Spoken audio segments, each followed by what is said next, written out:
మెదక్ జిల్లాలో ఆదివారం నాడు 8 మండలాల్లో 142 గ్రామ పంచాయతీలో 1034 వార్డుల్లో పోలింగ్ జరుగుతుందని మెదక్ జిల్లా అదనపు ఎస్పీ మహేందర్ ఆదివారం మధ్యాహ్నం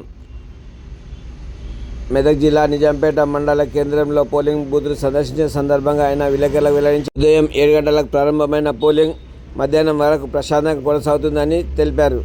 జిల్లా ఎస్పీ శ్రీనివాసరావు సూచనల మేరకు తాను ఎన్నికల పోలింగ్ బూత్లను సందర్శిస్తున్నట్లు వెల్లడించారు.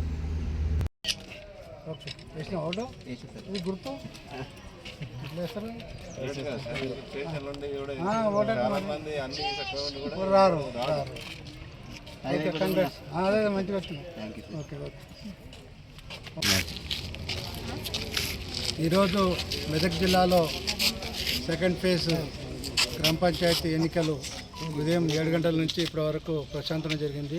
మెదక్ జిల్లాలో 8 మండలాలు, 142 గ్రామ పంచాయతీలు, 1034 వార్డ్స్లో ఉదయం 7 గంటల నుంచి ఇప్పటి వరకు ప్రశాంతంగా ఓటింగ్ జరిగింది. చాలామంది ఓటర్సు ఉదయమే చాలామంది వచ్చి ఓటు హక్కును వినియోగించుకున్నారు. వార్డు మెంబర్స్కు, తర్వాత సర్పంచ్కు. ఎందుకంటే చాలా రోజుల తర్వాత 2019లో జనవరిలో అప్పుడు ఎలక్షన్ జరిగినాయి. ఆ తర్వాత మళ్ళీ ఇప్పుడు గ్రామ పంచాయతీకి వార్డు మెంబర్స్కు ఓటింగ్ జరిగింది. ఫస్ట్ ఫేజ్లో జిల్లాలో డిస్ట్రిక్ట్ ఎలక్షన్ అథారిటీ మా జిల్లా ఎస్పీ గారి ఆదేశం మేరకు ఫస్ట్ ఫేజ్ చాలా ప్రశాంతంగా జరిగింది.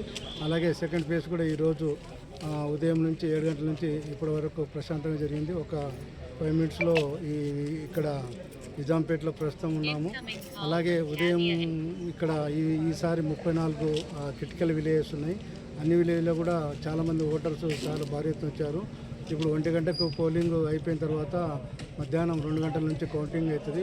కౌంటింగ్ కూడా ప్రశాంతంగా జరిగేటట్లు అన్ని ఏర్పాట్లు పూర్తి చేశాము. ఈరోజు మా పోలీస్ బందోబస్తు దాదాపు జిల్లాలో 700 మంది దాకా బందోబస్తులు వినియోగించుకోవడం జరిగింది. దీంట్లో పోలీస్ స్టేషన్ బందోబస్తు, PRT, striking force, special striking force, అన్ని విభాగాల line department, district election authority తోటి, అలాగే లైన్ డిపార్ట్మెంట్ తోటి బందోబస్తు ఏర్పాటు చేసి ప్రశాంతంగా జరిగింది. అలాగే సెకండ్ ఫేజ్లో కౌంటింగ్ కూడా ప్రశాంతంగా జరిగేట్లు అన్ని బందోబస్తు ఏర్పాటు చేశాం.